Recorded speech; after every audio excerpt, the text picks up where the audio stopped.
এক কাপ চায়ের সাথে তোমাদের সবাইকে জানাই গুড ইভিনিং।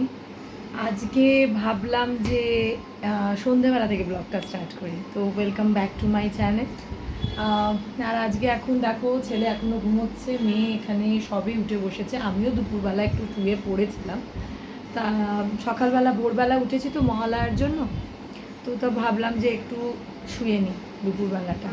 আজকে শ্যাম্পুও করেছি মাথায়, তো ব্যাস একটু মানে মাথাটা বেশ হালকা হালকা লাগে দেখবে শ্যাম্পু করলে, আর ঘুমও এসে গেছে, তো শুয়ে পড়েছিলাম একটু।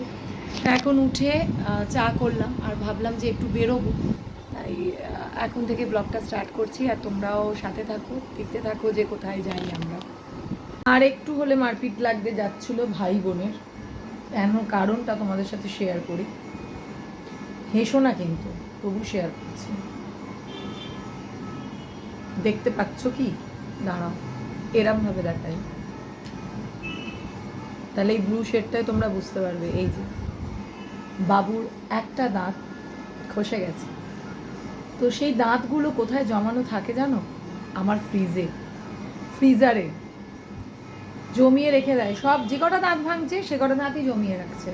আর এখন আমার মেয়ে বলেছে যে এই দাঁতটা ভাইয়ের, যে ফু দিয়ে উড়িয়ে দেবো।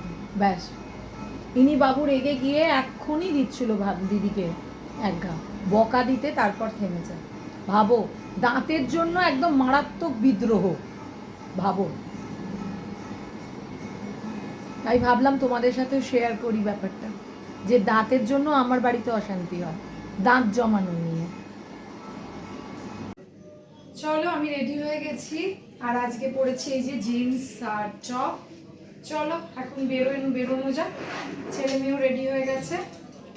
চলো, দেখো মেয়েও রেডি, আর ওদিকে ছেলে চলে গেছে আগে আগে, ওই যে। চলো বেরোনো যাক।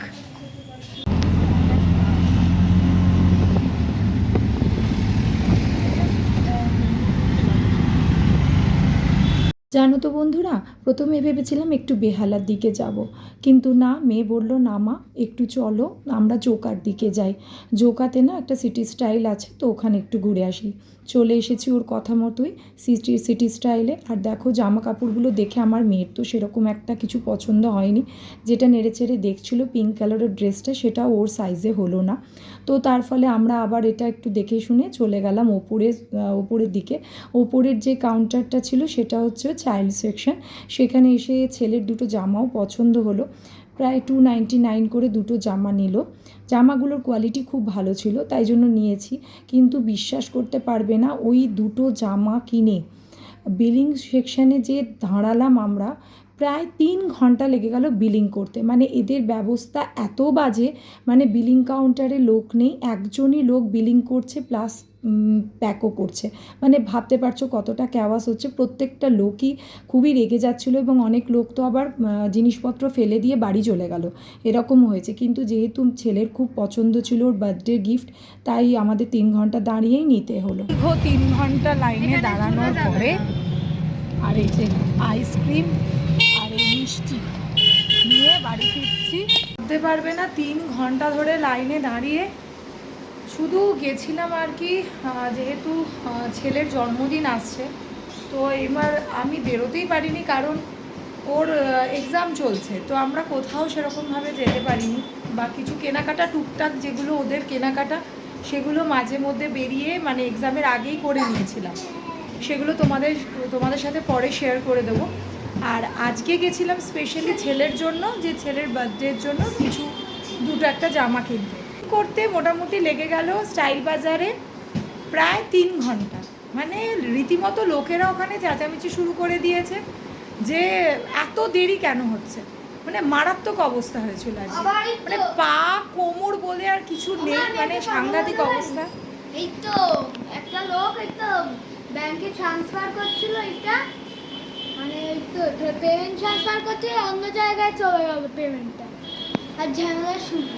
মানে ওদেরও কোমরের অবস্থা খারাপ, পায়ের অবস্থা খারাপ, ওইটুকুন মানুষ। শুধু ছেলেটা কিছুতেই জামাটা, আমি বললাম তুই জামাটা ছেড়ে দিয়ে চলে আয়, আমি পরে গিয়ে নিয়ে নেবো, কিন্তু ছেলে ওই জামা ছাড়তে চাইছে না, ওর পছন্দ হয়ে গেছে। ও বলছে মা আমি এই জামাটা রেখে দিয়ে গেলে অন্য কেউ নিয়ে নেবে। তো কে বলো এই কথাটা শুনে ছেড়ে দিয়ে চলে আসবে? তো ওই জন্য মানে আমি আর মেয়ে ধৈর্য ধরে লাইনে দাঁড়িয়ে অতক্ষণ ধরে বিলিং করিয়ে এইমাত্র বাড়ি ফিরলাম। আর খিদে পেয়ে গেছে এত মারাত্মক, ভেবেছিলাম কিছু খাবো, তো কিছুই ওখানে সব বন্ধ হয়ে গেছে। মোটামুটি এখন বাজে 9:45। ভাবো ওই এই দুটো জামা আর একটা ট্রে বিল করতে এত সময় লেগে গেল। তো আসার পথে ছেলেকে একটা আইসক্রিম কিনে দিলাম আর আমরা একটু মিষ্টি নিয়ে চলে এসেছি। এই একটা ট্রে নিয়েছি, আমার ওই গ্রিন ট্রেটা আছে সেটা পুরো ভেঙে গেছে, ওই জন্য এই একটা ট্রে নিয়েছি। আর নিয়েছি এই যে